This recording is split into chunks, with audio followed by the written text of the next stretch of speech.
आज हम हिंदी वर्णमाला पढ़ेंगे। प्लुत वर्ण क्या होता है ये पढ़ा दिए हैं पहले। पंचमाक्षर किसे कहते हैं आज यह जानेंगे। प्रत्येक वर्ग का पांचवा या अंतिम अक्षर पंचमाक्षर होता है। जैसे अंग, य, न, म, न। इनका उच्चारण नाक की सहायता से होता है। वर्ग क्या होता है? वर्ग कवर्ग, चवर्ग, टवर्ग, तवर्ग, पवर्ग। क, ख, ग, घ, अंग वो कवर्ग बोलते हैं। च, छ, ज, झ, इया को चवर्ग बोलते हैं। ट, ठ, ड, ढ, न को टवर्ग बोलते हैं। त, थ, द, ध, न को तवर्ग बोलते हैं। प, फ, ब, भ, म को पवर्ग बोलते हैं। तो प्रत्येक वर्ग का पांचवा या अंतिम अक्षर पंचमाक्षर होता है और इनका उच्चारण नाक की सहायता से होता है। इसी को बोलते हैं पंचमाक्षर। जैसे अंग, इया, टवर्ग, न, म, अतवर्ग, न। आगे है अनुनासिक किसे कहते हैं? अनुनासिक किसे कहते हैं? जिसका उच्चारण नाक और मुंह दोनों की सहायता से हो तो वह अनुनासिक कहलाता है। जिसका उच्चारण नाक और मुंह दोनों की सहायता से है उसको क्या बोलेंगे? अनुनासिक। जैसे पाँच, दांत, सांस, आँख, आंत इत्यादि। इनका उच्चारण नाक और मुंह दोनों की सहायता से होता है, इसलिए इसको अनुनासिक बोलेंगे। निर्नुनासिक किसे कहते हैं? निर्नुनासिक किसे कहते हैं? तो जिसके उच्चारण में सिर्फ मुंह की सहायता ली जाए वह निर्नुनासिक होता है। जिसके उच्चारण में केवल मुंह की सहायता लिया जाए उसको बोलेंगे निर्नुनासिक। जैसे आप, सात, हार, चार, कार इत्यादि। अनुस्वार किसे कहते हैं? जिस वर्ण के उच्चारण में नाक की सहायता ली जाए और यदि वह स्वर के बाद आए तो उसे हम अनुस्वार कहते हैं। जैसे तंत्र, तंत्र, मंत्र, संतरा, अंगद, मंथरा। ये सभी जितने शब्द हैं इनके उच्चारण में नाक की सहायता लिया जा रहा है और यह स्वर के बाद आता है, इसलिए हम इसको अनुस्वार कहते हैं। विसर्ग किसे कहते हैं? तो स्वर्ग के बाद आने वाले वैसे अक्षर जिनका उच्चारण कंठ की सहायता से हो वे विसर्ग कहलाते हैं। जैसे अतः, अतः, नमः, पय, स्वतः। विसर्ग का उच्चारण ह की तरह होता है। यह स्वर के बाद आने वाली अक्षर है, इसलिए इसको विसर्ग बोलेंगे। स्वर के बाद आने वाले वैसे अक्षर जिनका उच्चारण कंठ की सहायता से हो वे विसर्ग कहलाते हैं। जैसे अतः, नमः, पय, स्वतः इत्यादि। वर्ण के अन्य भेद। वर्ण के अन्य भेद। पहला है वायु प्रक्षेप की दृष्टि से, दूसरा है नाद की दृष्टि से। तो वायु प्रक्षेप की दृष्टि से वर्ण के दो भेद होते हैं, अल्पराण, महाप्राण। अल्पराण और महाप्राण। अल्पराण किसे कहते हैं? तो जिस वर्ण के उच्चारण में हमारी श्वास वायु कम मात्रा में बाहर निकलती है वह अल्पराण कहलाता है। अल्प मतलब थोड़ा सा, यानी जिस वर्ण के उच्चारण में हमारी श्वास वायु कम मात्रा में बाहर निकलती है वह अल्पराण कहलाता है। जैसे प्रत्येक वर्ग का पहला, तीसरा और पांचवा, प्रत्येक वर्ग का पहला, तीसरा और पांचवा अक्षर तथा य, र, ल, व अल्पराण होते हैं। प्रत्येक वर्ग का पहला, तीसरा, पांचवा अक्षर तथा य, र, ल, व को अल्पराण कहते हैं। दूसरा है महाप्राण।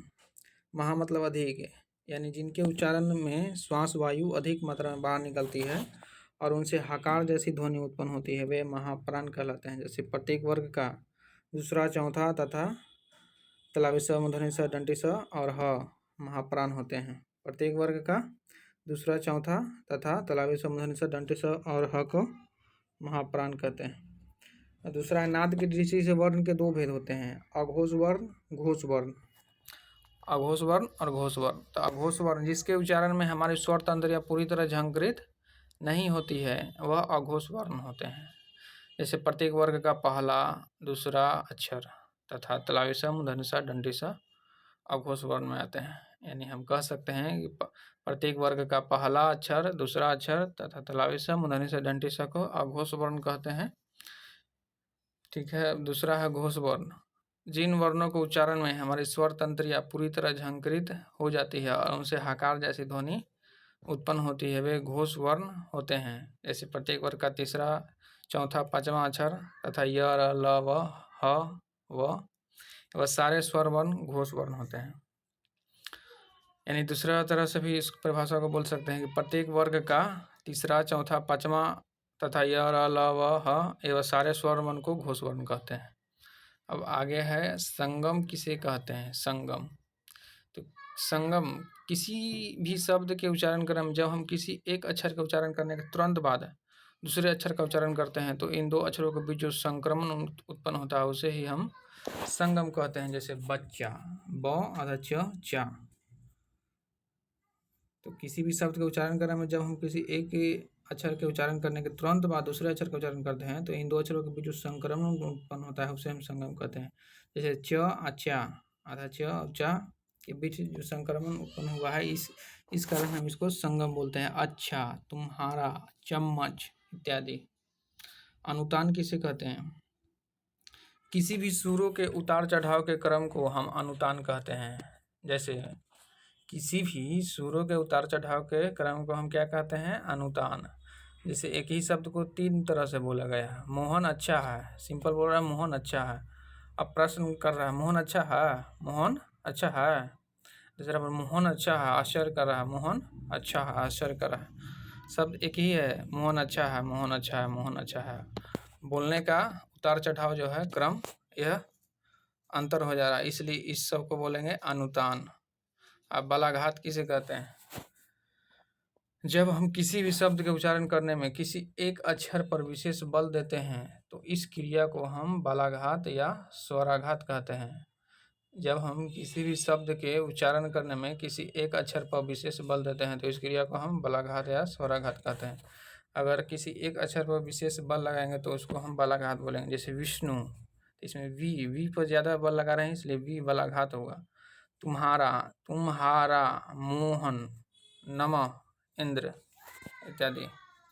अब वर्णों का उच्चारण स्थान। वर्णों का उच्चारण स्थान बहुत ही पूछा जाता है, इसको याद करना है, ऑब्जेक्टिव आ जाता है, कंपटीशन में पूछता है। पहला है अ, आ का वर्ग, विसर्ग और ह का उच्चारण कंठ से होता है। अ, आ का वर्ग, विसर्ग और ह का उच्चारण कंठ से होता है। हर्षई, दीर्घई, च्वर्ग, य, तलावी स इसका उच्चारण तालु से होता है। री, टवर्ग, र और मूर्धन स इसका उच्चारण मूर्धा से होता है। री, टवर्ग, र और मूर्धन्य स इसका उच्चारण मूर्धा से होता है। ली, टवर्ग, ल और स इसका उच्चारण दंत से होता है। दंत से उच्चारण होता है ली, टवर्ग, ल और स का। हर्षई, उ, दीर्घ उ और पवर्ग का उच्चारण ओष्ठ से होता है।